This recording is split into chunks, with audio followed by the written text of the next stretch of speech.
Hola, ¿cómo están? Bienvenidos a este resumen ejecutivo especial porque hoy tenemos invitados a todos los candidatos a la elección de la FED que se va a realizar el lunes y martes de la próxima semana.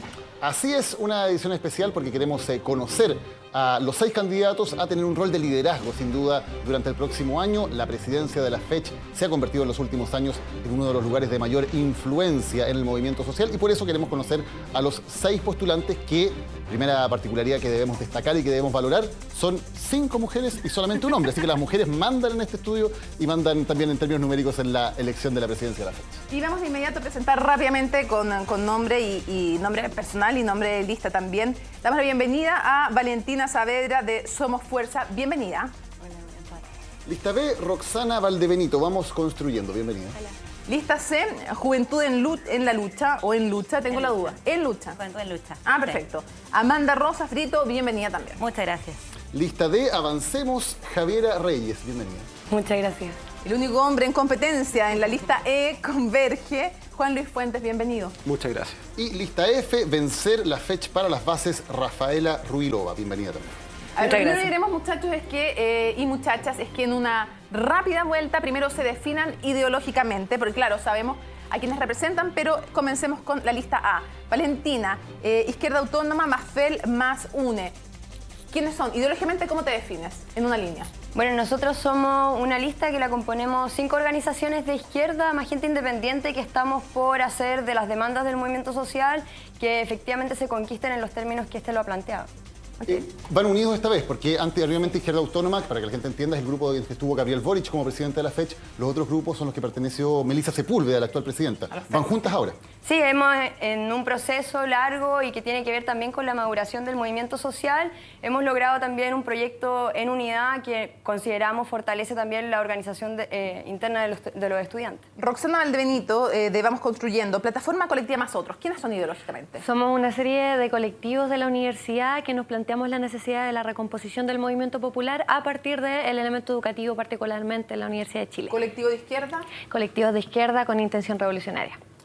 Lista C, Amanda Rosas, Juventud en la lucha. ¿Cómo se definen? Juventud en lucha también es una coordinadora de compañeros de independientes, exactivista de la coordinadora Luchar, la que llevó a la presidencia Melissa Sepúlveda, y un grupo político que es Izquierda Comunista, que también era partícipe de esa coordinadora y que nos agrupamos aquí. ¿Se sienten a la izquierda de lo que representa Valentina? Justamente, nos sentimos a la izquierda. Nos sentimos con el mismo programa que se tomó en esos años, ¿no? Y que los compañeros abandonaron al unirse con Izquierda Autónoma. ¿Tú dirías que son los más de izquierda de quienes postulan? ¿Los más a la izquierda, si tuviéramos que ubicarlos en un arco?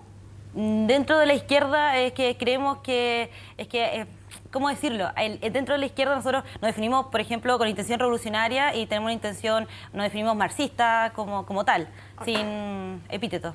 Okay. Javiera Reyes, de la lista D, ¿cómo se definen? Nosotros somos un grupo de estudiantes de la Universidad de Chile que estamos por la conquista de la reforma educacional el próximo año, que creemos que ya es tiempo que de una vez por todas logremos conquistar las razones por las cuales hemos luchado todos estos años. Juventudes comunistas y juventudes socialistas. ¿Son la nueva mayoría? No. A ver, Avancemos está compuesto por miembros de las juventudes comunistas, por miembros de la izquierda socialista, que en el fondo ellos son un lote del Partido Socialista, por miembros de la izquierda ciudadana y también por independientes de distintas facultades de la universidad. ¿Tú eres militante? De las juventudes comunistas. ¿Quién representa a los comunistas de ustedes dos, el pensamiento comunista? ¿Amanda o Javiera? Nosotros nos reivindicamos comunistas justamente un tanto reivindicando a Luis Emilio Recabarren con mucha fuerza. Izquierda Comunista es un grupo que justamente después de la muerte de Luis Emilio Recabarren y un giro que tomó el Partido Comunista en esos años 30, hay un primer rompimiento y se llama Izquierda Comunista. Y nosotros justamente nos reivindicamos de eso. Nosotros hay compañeros que vienen del sector del Partido Comunista que fueron rompiendo a través del proceso, por ejemplo, cuando suben al gobierno con Bachelet y un poco antes con varios compañeros. Juan Luis Fuentes, de Converge, ¿cómo se definen ustedes? Bueno, nosotros dentro de Converge confluyen personas que creemos que la construcción de una sociedad libre y responsable va y pasa principalmente por el mismo rol transformador de las personas. Nosotros dentro de nuestro movimiento confluye mi movimiento, que es el movimiento Elegir, la Centro de Derecho Universitario y el movimiento gremial con independientes. ¿Los gremialistas tienen una relación estrecha con el movimiento gremialista que está intentando volver a la presidencia de la FEUC? Tengo entendido que son dos movimientos completamente autónomos uno del otro, pero bueno, obviamente tienen ciertas confluencias de ideas. Rafaela Ruilova de Vencer, la FECH para las bases. ¿Qué es ser trotskista hoy día? ¿Te defines trotskista y qué es ser la gente trotskista hoy? Sí, primero partir diciendo que igual la lista Vencer está compuesta por distintas agrupaciones, está compuesta por la agrupación feminista Pan y Rosa Teresa Flores, la agrupación Combativa y Revolucionaria, una agrupación del movimiento estudiantil que nace al calor de la lucha del 2011, y la agrupación Semilla Roja, que es una agrupación ambientalista, y decenas de compañeros independientes que creen que la única forma de conquistar la educación gratuita va a ser en lucha de la mano de las y los trabajadores, sin confianza en el gobierno de la nueva mayoría, que ha demostrado en lo hecho, que está negociando la reforma con la derecha. ¿Qué es ser trotskista hoy día? ¿Te defines trotskista? Sí, yo me defino trotskista. Justamente hoy en día ser trotskista, y no es solamente hoy en día, sino que tiene una tradición histórica, estratégica. Nosotros reivindicamos el comunismo real, que no hace alianzas y coaliciones con sectores empresariales. Eso nos define justamente, a diferencia de la conciliación de clases que hace el Partido Comunista hoy en día, aliándose a partidos empresariales que defienden, y se ha visto en lo hecho, los intereses de los empresarios. Otra pregunta rápida para conocerlos un poco más políticamente. ¿Votaron en las últimas elecciones presidenciales? Y si es así, ¿por quién, Valentina? Yo sí voté. Voté primero por Pancho Figueroa, que era candidato a diputado, y voté por Roxana Miranda. Roxana Miranda. Roxana, No voté. ¿por qué?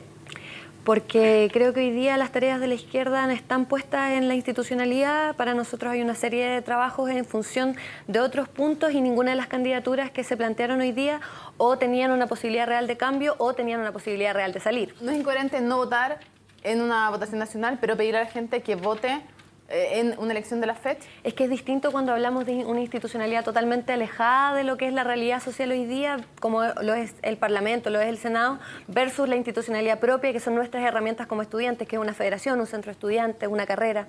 Son instituciones que están en niveles muy distintos. Amanda, ¿votaste en las elecciones presidenciales? Sí, nosotros votamos, yo milito en Izquierda Comunista, hicimos campaña por Marcel Clot, y llevamos candidatos propios también a través de esta alianza que hicimos, y eso. ¿Sí? ¿Javiera? Sí, yo voté por Bachelet principalmente porque hoy día somos parte de la apuesta que tienen los comunistas, que tiene que ver con abrirse un espacio desde la institucionalidad, justamente para hacer avanzar las transformaciones sociales que vemos tan necesarias para nuestro pueblo. Juan Luis, ¿votaste? Sí, en primera vuelta voté por Andrés Velasco y en segunda vuelta voté por Evelyn Matei, principalmente no por confluir 100% con su programa, pero porque no había ninguna otra apuesta que confluyera más con mi idea. Pero no es raro votar por Andrés Velasco, que estuvo en la nueva mayoría, porque votaste en la primaria. Sin duda. ¿Cómo en la primera vuelta votar por podría entender Velasco? así, pero la verdad es que yo me sentía más representado por las ideas que representa él como candidato, más que por el proyecto que... Pero en las primera primarias. vuelta, ¿por quién votaste? En primera vuelta, bueno, es que la primera vuelta no voté. ¿Y por qué?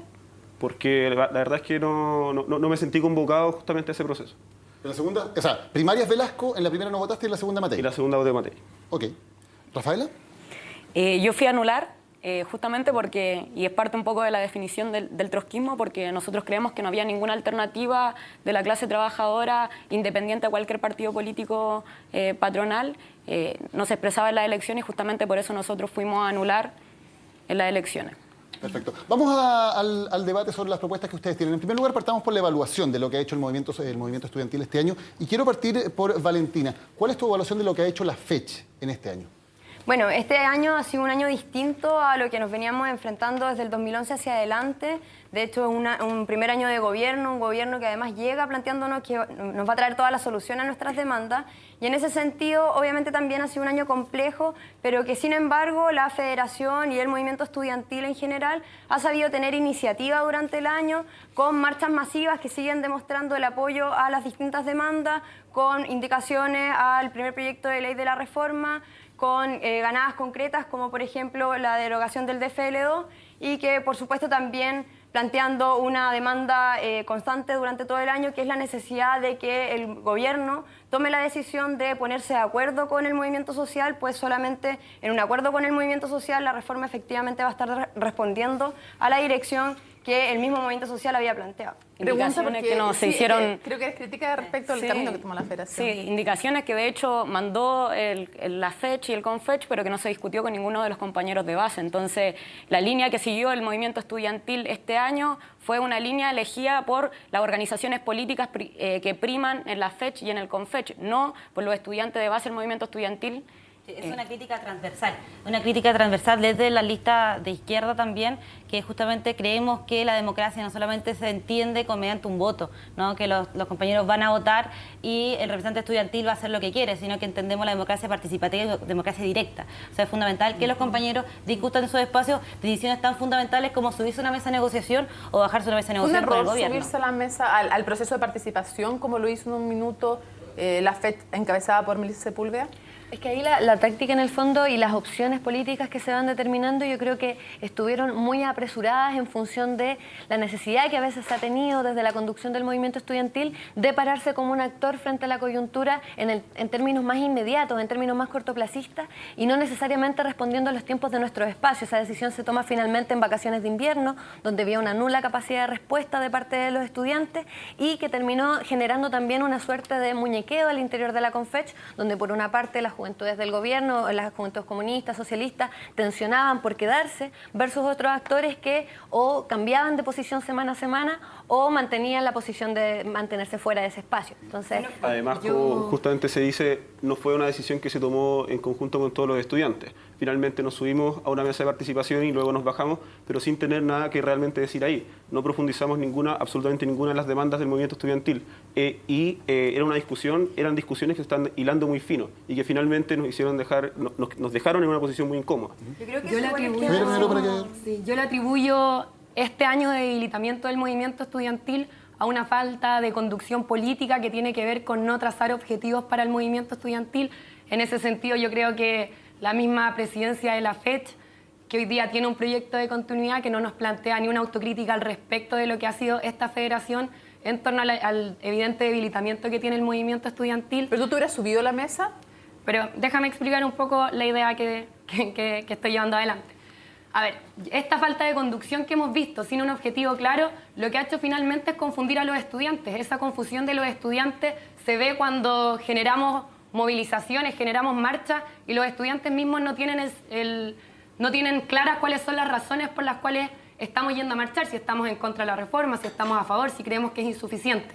En ese sentido creo que es bastante fundamental entender de que la decisión de subirse a la mesa de participación no fue una decisión que el movimiento estudiantil tomara por una definición estratégica, sino fue más bien una forma estética de hacer política. Yo creo que ahí falta una definición política en torno a qué espacio estamos haciendo. Esta misma confusión, y un poco para ir cerrando la idea, creo que se ve justamente en esta misma subida a la mesa de participación, bajada sin haber participado en la mesa de participación y también con las mismas indicaciones de las cuales hablaba Rafaela, las cuales fueron indicaciones que no fueron discutidas por los estudiantes. Okay. Valentina, ¿cómo te haces cargo de todas las críticas que hemos escuchado del resto de los candidatos? Sí, o sea, es que yo creo que muchas veces por llegar a la crítica se empieza a tecnificar finalmente la discusión. O sea, las indicaciones que plantea el Centro de Estudios de la FECH van en la línea de los principios que el mismo movimiento social ha planteado. Y si hay alguna indicación que, por ejemplo, no responda a una demanda del movimiento estudiantil, que lo manifiesten. Pero que no se haya podido dar esa discusión o que digamos que esas indicaciones no son válidas, creo que es solamente restarse del debate, un debate que estaba en el plano legislativo y que era necesario que el movimiento social también planteara cuáles eran sus propuestas. De hecho, la nueva mayoría inhabilita esas indicaciones más por secretaría que por dar el debate, planteando de que de hecho no responden al fondo de una reforma educacional y por lo tanto nosotros también preguntamos, bueno, si no responden al fondo de la reforma educacional, ¿cuál es ese fondo que pretende responder a las demandas del movimiento estudiantil? Y lo mismo también con la mesa de participación, en donde finalmente termina en una discusión de cuáles eran los temas que se trataban en esa mesa y no cuál era la apuesta de subirse también, porque el subirse a esa mesa lo que produjo es que se planteara un proyecto para derogar el DFL2 que hace que nuestros compañeros en las universidades privadas, y bueno, principalmente en las universidades privadas, no se puedan organizar, no puedan participar de sus cuerpos colegiados y que de hecho incluso reciban acosos cuando ellos intentan levantar iniciativas en conjunto. Pregunta sí, pregunta para todos, para ir avanzando también en los temas. Hay un diagnóstico, parece más o menos común, de algún debilitamiento del movimiento estudiantil, pero hay algo importante que se está jugando también en otra universidad, que es la FEUC, ya no la FEC, la FEUC en la Universidad Católica. Sí ganan los gremialistas que van con la primera opción, no está jugado, pero van con la primera opción hasta el momento. ¿Esto pone en riesgo la unidad del movimiento estudiantil? ¿Es una buena o una mala noticia que los gremialistas ganen la FEUC? ¿Quién quiere hablar? O sea, obviamente es una mala noticia en términos generales, pero yo creo que también no necesariamente hoy día, porque hubiese estado el NAU, había un cambio profundo en la política que lleva adelante la Universidad Católica. Ahí nosotros yo creo que más allá de quién particularmente tiene la conducción de ciertas universidades, la cohesión del movimiento estudiantil se juega en la medida que los estudiantes se hacen partícipes y por lo tanto tienen un manejo profundo de los elementos que se ponen en debate a nivel nacional y Juan Luis, eso no ha tú ocurrido. discrepas de eso, ¿no? Sí, finalmente nosotros creemos que es positivo que justamente exista diversidad dentro del debate educacional. Es justamente lo que nos hace falta y tenemos que posicionar las ideas que creemos centrales para mejorar el sistema educativo. Por ejemplo, no se ha hablado absolutamente nada sobre calidad en la educación, no se ha hablado absolutamente nada sobre educación temprana. Y creemos que son temas que justamente llegan a aportar a este debate educativo que tenemos que necesariamente hacernos parte todos. Esa es nuestra apuesta a la fecha, finalmente. Adherir la federación a absolutamente todos los estudiantes de la Universidad de Chile. A la marcha de la Confepa, puede ser. Bueno, finalmente lo que no tenemos que cerrarle la puerta a nadie. Acá lo que tenemos que apostar es no a ver a quién vamos a sacar de la reforma educacional, sino que cómo hacemos esta reforma educacional entre todos. Sí, yo creo que hay una diferencia bien grande, obviamente, si es que la Federación de la Universidad Católica la gana el gremialismo o el NAU, y en ese sentido yo creo que es una señal bien clara de que hoy día hay una reacción que está operando en contra de lo que nosotros hemos venido levantando desde el movimiento estudiantil, que sin duda va a venir en caso de que ganen a cambiar un poco la correlación de fuerzas al interior de la misma Confech. Rafaela, si ganaras, en tu caso, por ejemplo, que te defines como trotskista, ¿eso también significaría mayor diversidad dentro de la Confech? ¿Sería gobernable una Confech con una FECH más a la izquierda, digamos, del resto de los grupos? Mira, lo que pasa es que en el fondo en el movimiento estudiantil hay distintas expresiones políticas. El movimiento estudiantil no es homogéneo y en ese sentido aquí se ve, de hecho, un bloque el bloque de conducción que siguió una estrategia política que a mí me da un poco de risa en el fondo porque tiene una estrategia política muy parecida en términos de movilización que la juventud es comunista, que es reformar la reforma por medio de movilizaciones solamente por presión. Es decir, no pone en el centro la movilización del movimiento estudiantil conjunto con trabajadores para, en el fondo, imponer la reforma bajo nuestros términos. Amanda, ¿cuál sería la estrategia en el caso de ustedes en la Confech? Mira, es sencillo. Nosotros justamente creemos que hay un punto concreto que se ha ido olvidando, que fueron las demandas del 2011. Nosotros en el 2011 instalamos una demanda clara que era educación gratuita universal. Y justamente eso se ha ido olvidando y a través de la reforma simplemente se está tocando otra forma tangencial. No se ve a todas las universidades, no se entiende la educación gratuita universal en todos sentidos, secundario, universitario, incluso IP, y que son justamente los estudiantes que viven ser clientes de la educación, como los compañeros de las universidades privadas, y son los que están más endeudados dentro de eso. Nosotros creemos que justamente esta unidad es fundamental, la unidad de todos los estudiantes es una herramienta, y la unidad también con otros sectores sociales. Por ejemplo, los trabajadores, fundamental, porque finalmente son ellos nuestros padres, los que están endeudados, y producto de eso también se entiende como una movilización mucho más multisectorial. Entonces creemos que justamente uno es la movilización, pero el otro también es la organización desde todos los espacios. Vamos a la primera pausa de este debate entre los candidatos a la presidencia de la FECH 2015 y ya estamos de vuelta.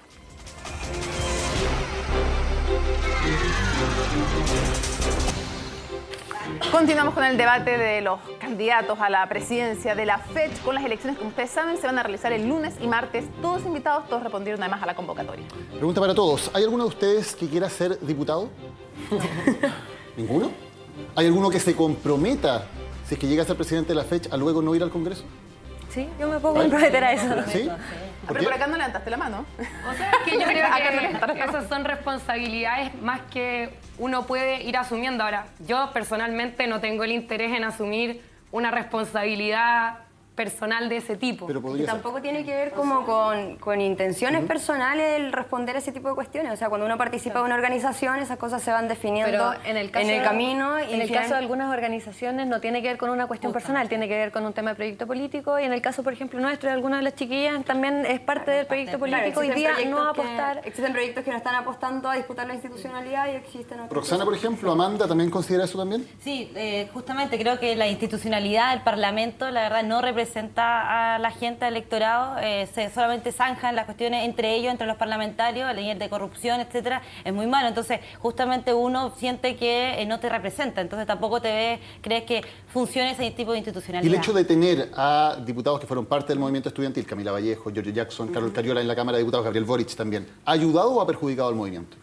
Yo pienso particularmente que hoy día tener a ex dirigentes estudiantiles en ese espacio ha sido un elemento positivo. Por ejemplo, la propuesta que se hace para penalizar el lucro con cárcel es una iniciativa que sale de particularmente una de las diputadas estudiantiles, y creo que justamente ese tipo de cosas son elementos importantes para el movimiento estudiantil. ¿Ha ayudado? ¿Alguien cree que ha perjudicado tener a ex líderes en el Parlamento? Yo creo que perjudicado porque, por ejemplo, esas cosas que plantea Carol Cariola son cuestiones mínimas que los estudiantes las tenemos como por sabida y como obvia. Justamente, por ejemplo, el tema del copago, lo que no dicen es que justamente el Estado va a financiar los colegios particulares subvencionados, pero lo que no están diciendo ellos es que el sostenedor va a poder fijar su propio sueldo. Entonces puede fijar un sueldo millonario y justamente ellos están advirtiendo esa situación. Entonces yo creo que la solución, justamente ellos están anteponiendo, la solución se hace que finalmente si el Estado va a financiar el 100% de ese colegio, ¿por qué no entonces el Estado administra ese colegio y lo va a administrar a un privado? Rápidamente, ¿alguna otra crítica que tengan sobre el tema de, me imagino que son varias, pero alguna central para escoger, para poder ir a otros temas de la reforma educacional? Tú decías la crítica por el tema del copago. Yo quería primero responder lo anterior, que yo creo que no es como tan simple de generalizar como ex estudiantes o ex dirigentes estudiantiles en el Parlamento, pues no existe esto de lo que se plantea de una bancada estudiantil. Aquí existen dos bancadas, una bancada que está el Partido Comunista y la Izquierda Ciudadana, y la bancada independiente. Yo creo que la evaluación de cada uno de los ex dirigentes debe hacerse según cada uno de los hechos que van de alguna manera generando en cada uno de los proyectos de ley, en el proceso. Entonces, sí, de esa forma no es como una crítica, o sea, una crítica generalizable o un apoyo generalizable entre ambas, pues en un solo cuerpo. No, sí, pero hay algo común, que en el fondo ninguno, ni del Partido Comunista, ni el Independiente, que en el fondo son autonomistas, han planteado la necesidad de la educación gratuita 100% financiada por el Estado. Es decir, se han terminado adaptando un poco más al régimen político que plantean las banderas que levantó el movimiento estudiantil del 2011. Discrepo un poco en eso. Yo creo que hay diputados que han sido bastante claros. Hoy día es necesaria una gratuidad y no solamente nos podemos quedar con eso. Es necesaria una gratuidad con financiamiento a las instituciones que nos permitan tener universidades públicas con extensión, con pluralismo. Okay, pero vamos un poquito antes a ese tema. Ojo, porque más allá de lo que digan los diputados de la llamada bancada estudiantil, ustedes, su planteamiento, educación gratuita, educación superior gratuita, ¿para todos o solo para quienes no puedan pagarla de inmediato o en un proceso gradual? Y esto en el contexto además de un país que tiene recursos limitados y que tiene otras necesidades también, como por ejemplo la educación inicial, la educación básica, la educación después superior. Acá pero yo creo que igual hay una cuestión fundamental. Pero definición. Aquí creo que hay una cuestión fundamental que no tiene que ver solamente con nuestras opiniones. Aquí hay un consenso del movimiento estudiantil, de todos nuestros compañeros, y que va más allá de lo que opine cada una de nuestras organizaciones. Y es que efectivamente se está demandando educación pública, gratuita, de calidad, fin al lucro. Y eso significa que nosotros para todos, dices tú. Para todos. Y para todas las universidades, independiente de la calidad, la dependencia Yo creo que hay una diferencia ahí cuando uno entiende la educación como un derecho universal o como un bien de consumo.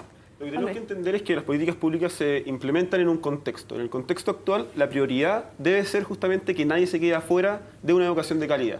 Hoy tenemos una reforma educacional que pretende cambiar todo, pero no cambia absolutamente nada. Y no se centra en los puntos que yo considero más importantes dentro del sistema educativo, que es la calidad y que es la educación inicial y el fortalecimiento de una educación pública para que justamente nadie se quede atrás. Para entenderte, ¿eso quiere decir que tú no estarías por universidad gratuita para todos? Finalmente la universidad, el acceso a la universidad no tiene que estar supeditado al bolsillo de nadie. Eso es lo que tenemos que entender. Igual, de todas maneras, existe un consenso en el movimiento estudiantil con respecto al elemento de la gratuidad, y la diferencia y el debate finalmente que se pone sobre la mesa es cuáles son los caminos finalmente a través de los cuales se va a conseguir que ese derecho sea una cuestión que se generalice. Ahí es donde existen cuestiones, por ejemplo, que hay una... Me da la impresión de que aquí no hay el consenso. Por Luis tiene una opinión divergente, al parecer. O sea, llevaría una voz distinta de la fecha minoritaria. Gratuidad, no gratuidad, son herramientas justamente para alcanzar un fin y un norte. Acá no tenemos que perder el norte. La educación es la principal herramienta para las personas y para que las personas sean libres y finalmente pero dueñas tú priorizarías en el fondo Entonces, educación inicial de calidad antes que universidad gratis para todos. Exacto, pero insisto, la universidad y el acceso a la universidad y a una educación superior de calidad no tiene que estar supeditada al bolsillo de nadie. Okay. Entonces, por ejemplo, para que todos podamos pagar para que todos podamos opinar. Amanda, por ejemplo, universidad gratuita en todas las universidades, en todos los centros de formación técnica, en todos los institutos profesionales de Chile. Completamente gratuita en todos los establecimientos. Universidades privadas, IP, que nosotros planteamos la estatización de las universidades privadas. Nosotros creemos que justamente la educación como un derecho social. Entonces, como tal, justamente no puede haber ningún privado que puede lucrar de ninguna forma, ni tampoco a través de esta reforma que intenta medianamente eliminar ese punto. Entonces la pregunta que Mónica hace muy bien es ¿cómo el financiamiento? Entonces nosotros igual respondemos, el 2011 se respondió esa pregunta. Y nosotros planteamos no solamente la reforma tributaria, que sabemos que es mediana, sino que nosotros planteamos como movimiento estudiantil la nacionalización del cobre. Y el cobre justamente planteábamos como solución al financiamiento de la educación en nivel general. Para entenderlo, la idea es estatizar todos los centros de educación superior que existen hoy. Sí, completamente. ¿Cuánto costaría eso?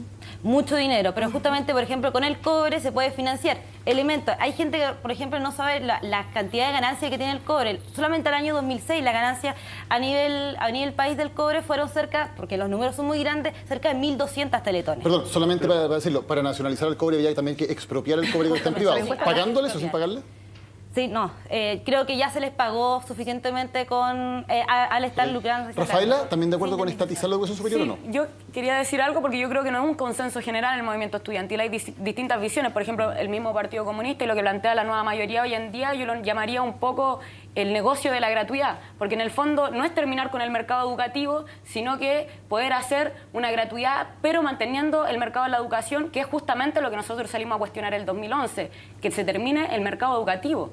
A ver, yo lo que opino respecto al tema es que hoy día la reforma educacional tiene solamente los titulares, el contenido de esta reforma no es algo definido. Finalmente, con el debilitamiento que ha tenido el movimiento estudiantil durante todo este año, los sectores que están ganando la postura dentro de esa reforma son los sectores que justamente tienen más fuerza. Hoy día los sectores reaccionarios, la derecha y también los sectores conservadores del gobierno. ¿Pero qué contenido le pondrían ustedes en a ese la educación sentido, gratuita? Nosotros estamos por una educación que sea gratuita, entendiendo justamente que esta es un derecho social al cual todos debiésemos tener acceso. En todas las universidades, en todos los centros de formación. Yo ahí lo que creo que debiese ser es que las universidades estatales tienen que sí o sí tener un financiamiento prioritario, pero también el Estado debe ampliar cuál va a ser su hegemonía en torno al sistema educacional en el más largo plazo. ¿Estatizar o no? Y ahí evidentemente, para responderte a lo anterior, ahí evidentemente hay universidades que hoy día se les pueden exigir ciertos criterios con los cuales poder acceder a un financiamiento.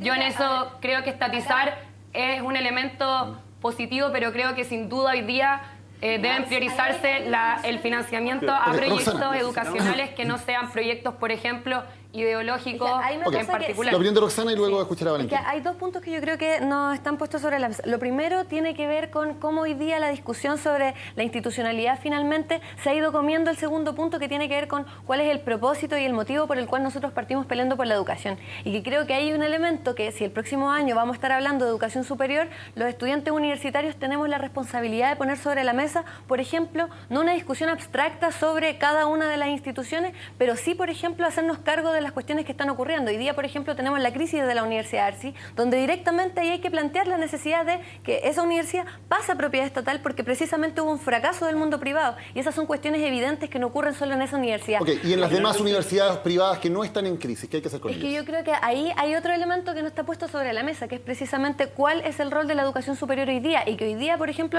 lo planteó el compañero de derecha, se ve como una inversión individual, como una cuestión de realización unipersonal, cuando en realidad la educación superior tiene un rol en función de la sociedad que se está desarrollando. Okay. Y ahí hay un conocimiento que hoy día se deja Valentín, de para lado. saber cuál es la postura de ustedes también en términos de cómo efectivamente llegar a la gratuidad en todas las universidades, financiada por quién, financiada cómo. O sea, yo creo que hay cosas distintas. Una cuestión es como, bueno, ¿qué pensamos por estatización o algo así? Pero yo creo que hay un problema un poco más grande, que es que, por ejemplo, el gobierno plantea que lo primero que hay que hacer es regular al sistema privado. Nuestra postura es que lo fundamental y lo prioritario debió ser y debe ser fortalecer la educación pública en la medida en que efectivamente existan instituciones públicas de propiedad municipal o estatal que cuenten con la calidad y por lo tanto con los recursos y efectivamente con el fortalecimiento que el mismo Estado le puede dar. Ahí podemos hablar de qué hacer con las universidades privadas, pero hoy creer que disminuir o regular o limitar un proyecto, siendo que el Estado mismo no está ofreciendo otro. Entonces el problema está en cómo se fortalece finalmente las instituciones estatales y cuando hablan de estatizar, quiero entender bien, porque lo han dicho distinto. ¿Estatizar quiere decir eliminar el lucro o quiere decir que los privados que no lucren, no pueden tener proyecto educativo? Mi pregunta es si solo el Estado puede entregar educación y un privado que no lucre, ¿no? O sea, yo creo que la educación mixta no es... O sea, yo creo que el problema no está con que exista educación mixta. Yo creo que el problema es que hoy no existe educación mixta, sino que existe una educación hegemónicamente privada y lucrativa. Okay. Entonces, yo creo que el problema tiene que ver más con cómo se fortalece Rafael y crece el otro... Nosotros planteamos algo muy concreto que tiene que ver con educación gratuita 100% financiada por el Estado a través de aportes basales íntegros a las instituciones estatales y las instituciones privadas que lucren o quiebren, que pasen a control privado. O que también se defina en términos triestamentalmente, es decir, los tres estamentos, funcionarios, académicos y estudiantes, decidan que pase al Estado, que sea así. Juan Luis. Acá tenemos que romper con los dogmas y las soluciones dogmáticas de 100% Estado y 100% mercado. Lo que tenemos que ver es que hay que valorar la diversidad de proyectos educativos que existen dentro de una sociedad y que justamente si la educación es la principal herramienta que tenemos nosotros para romper con las concentraciones de poder, no podemos ponerla en otra concentración de poder, que sería, por ejemplo, concentrar todos los proyectos educativos en solamente el Estado. La sociedad civil tiene un rol fundamental dentro de las transformaciones de la misma sociedad. Otro tema que quiero partir por eso con hay que valorar Roxana. los distintos ¿Cuál debe ser el método de admisión a las universidades? ¿Se debe mantener la PSU, se debe reformar o se debe eliminar? No, definitivamente la PSU es un mecanismo que se tiene que eliminar. Hoy día sabemos que la relación entre los resultados de la PSU y finalmente cuáles son los ingresos de la familia, cuál es el nivel socioeconómico de la familia es el determinante.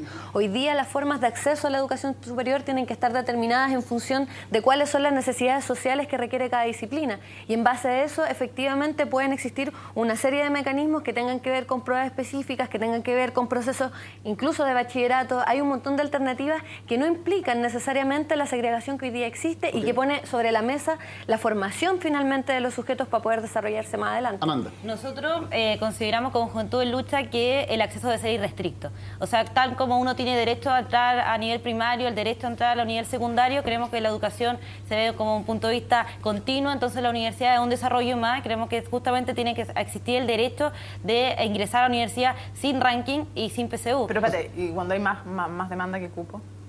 Bueno, justamente ahí el financiamiento es fundamental.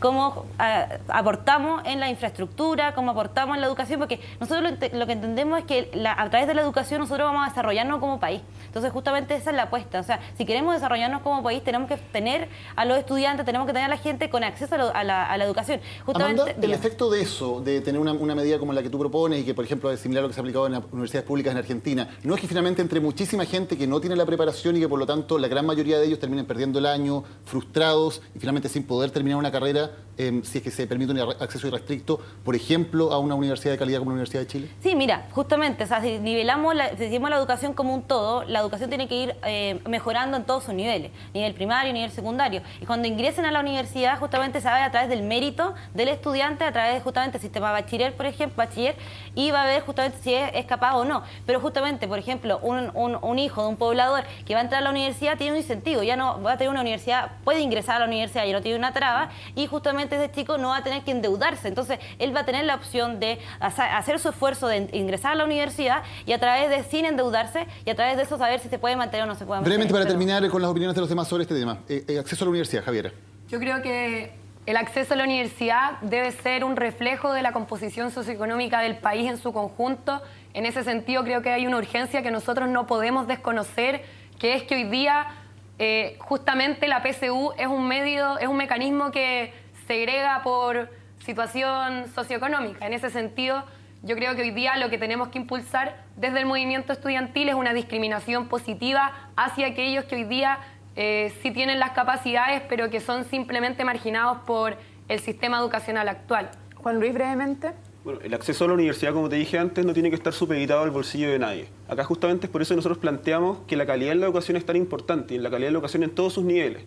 Hoy vemos que las principales inequidades de nuestra sociedad se producen en la educación inicial. Pero PSU, y eso no puede ser así. ¿cómo Finalmente, entrar? el reducir la calidad y el concepto de calidad, que es tremendamente complejo, simplemente a un número, no creo que sea suficiente. Ahora, de que se necesita medir de cierta forma, es necesario. Ahora, lo que planteamos nosotros es que el acceso a la universidad, el acceso a la educación superior y la elección de cualquier proyecto de vida no dependa del bolsillo de nadie ni del origen de nadie. Hay que romper con las condenas de origen que existen en nuestra sociedad. Rafaela, para cerrar. Sí, para nosotros el acceso a la universidad debe ser irrestricto porque justamente lo que nosotros queremos es que puedan acceder todas aquellas personas que la herencia de la dictadura les cerró la posibilidad no solamente de estudiar, sino que también de tener acceso a una salud digna, a una vivienda, es decir, a la y los trabajadores y los sectores más precarizados de la sociedad. Valentina Alberto. Sí, o sea, yo creo que efectivamente hay un acuerdo en que la PSU reproduce la segregación, reproduce las diferencias socioeconómicas, y yo creo que es necesario un nuevo sistema de ingreso, puede ser un bachillerato, pero por sobre todo también tiene que ser un proceso que acompañe a los estudiantes en todo su trayecto, pues la educación es una cuestión sistémica, no es una cuestión que se resuelve en uno u otro nivel, y por lo tanto el acompañamiento también de la mantención y también, ya sea académica o económica, es necesaria. Y en ese sentido, obviamente, hay que ampliar la matrícula, pero también hay que pensar en cuáles son las necesidades del país. O sea, muchas veces se abren matrículas y se amplían matrículas solamente por ingreso económico, pero no se piensa cuáles son los profesionales también que requiere el mismo país y por lo tanto la educación no se está pensando como un proyecto de sociedad. Vamos a la pausa y ya volvemos con más. Este es el debate entre los candidatos a la presidencia de la FECH 2015 en CNN Chile. Continuamos en CNN Chile con el debate de los candidatos a la presidencia de la FECH. Pregunta de actualidad para todos. ¿Alguien aquí está de acuerdo con los dichos del embajador Contreras que sostiene que la derecha empresarial podría estar detrás de los bombazos? ¿Alguien está de acuerdo? Mira, yo creo que esas palabras justamente son rumor que se corre entre todos los compañeros de la universidad, etcétera. A partir de que también fue muy fuerte con un reportaje que hizo el Canal 13, específicamente atribuyendo que los estudiantes de un sector de Juan Gómez Milla eran los que se estaban organizando, etcétera, y eso generó un rechazo también muy grande por partir del movimiento estudiantil. O sea, se intentó de alguna otra forma mediatizar con ese punto y vinculándolo con los estudiantes, y creo que eso fue nefasto. Ya, la pregunta es si alguien cree realmente, alguien cree más allá que sea un rumor, alguien cree realmente que, como dijo el embajador, la derecha empresarial está podría estar detrás de los bombazos, y si creen que está bien que lo haya manifestado públicamente además. A ver, yo creo que hoy día Por religión ninguno hay que de nosotros tenemos elementos para decir si el bombazo lo puso uno u otro grupo en realidad. Ahora, yo creo que el error es decirlo sin tener la certeza. Sin embargo, igual dentro de todo, yo creo que es una especulación, al igual que es una especulación que el bombazo lo puso un grupo, como lo dice, del movimiento estudiantil. ¿Las acciones de violencia pueden ser una forma legítima de lucha política? A ver, yo creo que la lucha siempre, a nivel histórico, siempre han existido ese tipo de manifestaciones. Nosotros en particular no reivindicamos ese tipo de acto individual en específico, pero sí reivindicamos cuando, por ejemplo, se genera violencia en forma masiva. Lo digo en forma concreta, por ejemplo, los estudiantes movilizados en Europa o el movimiento que se generó en Brasil en el periodo de la Copa, ¿no? Ese tipo de violencia que mucha gente tilda, yo creo que sí es legítima cuando se hace de forma conjunta. Perdón, ¿la violencia en las marchas hecha de forma grupal o conjunta es legítima? La violencia hay que condenarla como medio indistintamente de dónde venga y dónde sea. Siempre, nunca va a ser una vía violenta algo válido, para nosotros por lo menos. Nosotros creemos que en una democracia tenemos que tener la capacidad de dialogar con el otro y justamente recuperar las confianzas dentro de la misma sociedad. Roxana, ¿tú querías decir algo de lo del embajador Contreras? Sí, no, es que no, pero en realidad tenía que ver más que nada con el nivel de debate político que se está generando hoy día. O sea, yo creo que ese tema, el tema de estar discutiendo de si el Estado tiene que financiar campañas políticas en vez de estar preocupándonos si el Estado debería ser capaz de financiar, por ejemplo, la educación en Chile, dan cuenta de que hoy día, a pesar de que existe una supuesta oposición muy fuerte entre sectores de derecha y de la nueva mayoría, el debate político no está puesto sobre temas de fondo y que es el debate que finalmente nosotros queremos venir a plantear en torno a la educación superior. Para la transparencia y para la independencia en el momento de votar, ¿no les parece relevante el tema de que el financiamiento sea transparente? El Es que ahí hay un financiamiento de elemento- nuestras campañas. No, las campañas de los parlamentarios. Bueno, también. Igual sería en, bueno el, saber, en el digamos. caso de la FEUC se transparentó el financiamiento de los candidatos y sería interesante también saber cuánto han gastado ustedes en su campaña y de dónde han sacado la plata. Me parece importante. ¿Quién los ha financiado? Yo creo que principalmente el tema, bueno, la primera pregunta que tenía que ver con el financiamiento de las campañas políticas, me imagino que te referías. Sí, me refería a eso, pero no resto importancia que sea relevante también saber quién lo financia a cada uno de ustedes. Ah, digamos. sí, o sea, bueno, en primer lugar, o sea, yo creo que las diferentes campañas de los estudiantes, claro, se pueden transparentar. Yo creo que hay un conflicto, sobre todo en el tema de la política, pues ahí se están tomando las decisiones respecto a nuestras vidas y finalmente vemos que son los mismos grupos políticos, los mismos partidos políticos, en un sistema de partidos políticos que finalmente terminan respondiendo a los intereses de quienes los financian, que claro, ha sido un escándalo últimamente, pero también ha sido algo sabido y no están respondiendo a los intereses de la misma sociedad. Hoy la necesidad de una reforma educacional se plantea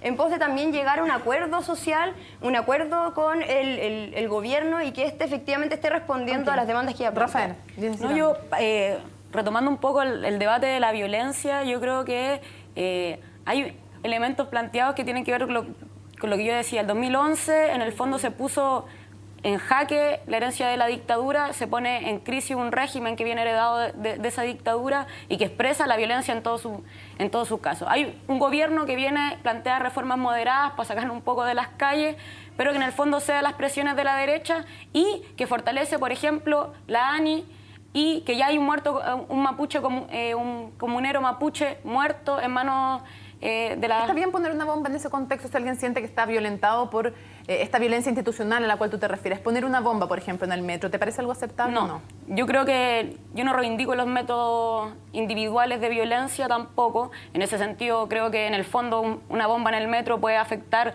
justamente a los sectores más precarizados, como son las trabajadoras y los trabajadores del metro, o cualquier transeúnte, que hoy en día quien utilizamos el transporte en el fondo público o privado somos justamente las personas más precarizadas y no... Queremos hablar de la Universidad de Chile. Concretamente hay un nuevo rector, está comenzando su gestión, Enio Vivaldi. ¿Qué opinión tienen de la gestión del rector? Quiero partir por Roxana. A ver, nosotros desde un principio vimos cómo habían distintas fuerzas políticas que explícito o implícitamente le hacían campaña a Vivaldi, entendiendo una cercanía primero que tenía con la figura de Michelle Bachelet, después con la nueva mayoría. Lo cierto es que a mí me tocó estar en la mesa fecha este año y nosotros tuvimos algunas reuniones con rectoría y no hay ninguna claridad con respecto a los proyectos que va a seguir la Universidad de Chile en el próximo tiempo y también con respecto a los problemas que incluso se plantearon durante la campaña. En este momento el rector Vivaldi había prometido el tema del congelamiento de arancel. Sin embargo, hoy día la estructura de financiamiento de la Universidad de Chile estamos dándonos cuenta que a lo mejor no lo va a permitir. Entonces, ahí hay un tema de cómo finalmente se le entregó un cheque blanco al rector y que hoy día no hay confianza en función de ese Javiera, tema. su opinión sobre el rector. Sí, yo creo que hoy día que haya una rectoría distinta sin duda nos abre oportunidades, pero eso tampoco significa que nosotros nos tenemos que quedar sentados esperando a que llegue el rector y nos venga a plantear todas las transformaciones sola.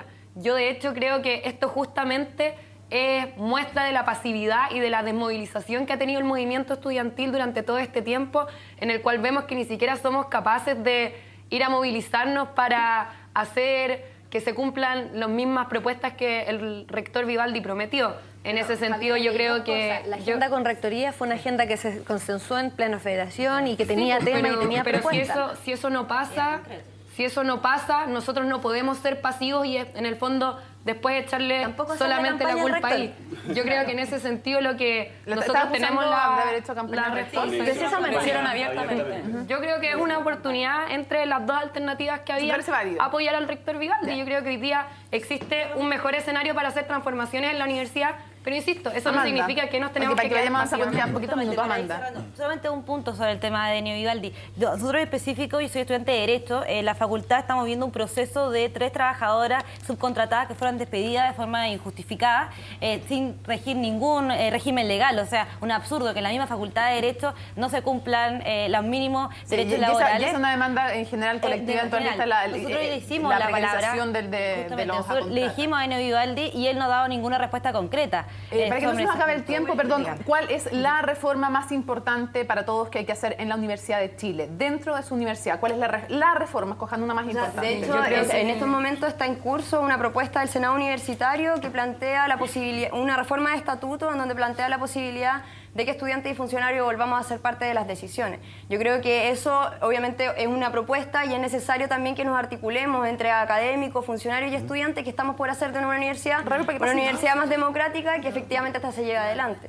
Sí, no, yo creo que el tema de la reforma de estatutos es algo que ya está ocurriendo, no tiene que ver con una propuesta. Para nosotros lo más importante es la centralización del presupuesto de la universidad. Hoy día las distintas facultades operan cada una como un feudo en realidad, donde hay algunas que son más rentables, pueden vender más servicios y en el fondo reorientan su conocimiento también a ese lado, versus otras que están mucho más precarizadas. La centralización del presupuesto y su redistribución en función de condiciones de infraestructura, condiciones de trabajo igualitarias, es lo fundamental que hay que hacer en la Chile. Amanda, la reforma más urgente para la Universidad de Chile. Es justamente el tema del Plan Bolonia que están intentando implementar en la facultad, que significa sacar cursos de las carreras de pregrado y las están trasladando a posgrado, lo que significa que sí o sí las carreras se están disminuyendo en calidad y la están transformando para que obligatoriamente los estudiantes se endeuden en una carrera de posgrado. Yo creo que ese tema, justamente esa implementación y esa discusión es fundamental. Okay. Javier, ¿el tema más urgente? Yo creo que el tema más urgente es justamente la democratización de nuestros espacios de la universidad. Un paso muy importante justamente el referéndum que se levanta para recuperar el voto triestamental desde el Senado Universitario, espacio que como Movimiento Avancemos también hemos estado impulsando ya hace aproximadamente 2 años, pero creo que no nos podemos quedar solamente ahí. Hoy día, por ejemplo, vemos como este año la Federación no tomó ningún rol al respecto de cómo vamos también a empujar que ese referéndum efectivamente se concrete en transformaciones reales. Lo más urgente y también para Rafaela. Superar la precarización que existe de ciertos espacios de nuestra universidad. O sea, no puede ser que tengamos facultades y finalmente estudiantes de primera y segunda categoría dentro de la universidad. Tenemos que avanzar también por superar la precarización del SENDA, por ejemplo. Y lo que tenemos que velar con respecto a lo del rector es que nuestra universidad no se transforme en el caballito de batalla de la nueva mayoría. Tenemos que siempre mantener la autonomía de nuestra universidad dentro de la sociedad. Para nosotros, un cogobierno triestamental paritario, porque es insuficiente la propuesta del Senado Universitario, porque el rector sigue siendo un pequeño monarca que tiene derecho a veto, independiente de que el 15, porque la propuesta 60 académicos, 15 y 25. 15, 25, eso en el fondo no termina de expresar lo real y eso termina de solucionar los problemas de financiamiento en las facultades, porque serían los 3 estamentos que decidieran, y también termina el problema de raíz muy importante para nosotros, que es la subcontratación dentro de la universidad. Valentina, Roxana, Amanda, Javiera, Juan Luis, Rafaela, muchísimas gracias por haber estado, todos los candidatos presentes aquí en las elecciones de la FECH. Próximo lunes y martes, la FECH elige a su nuevo presidente o su nueva presidenta. Y como siempre, en CNN Chile hemos querido dar espacio al debate y al contexto, una decisión que es clave, más aún en el marco de una reforma educacional. Sigan en compañía de CNN Chile.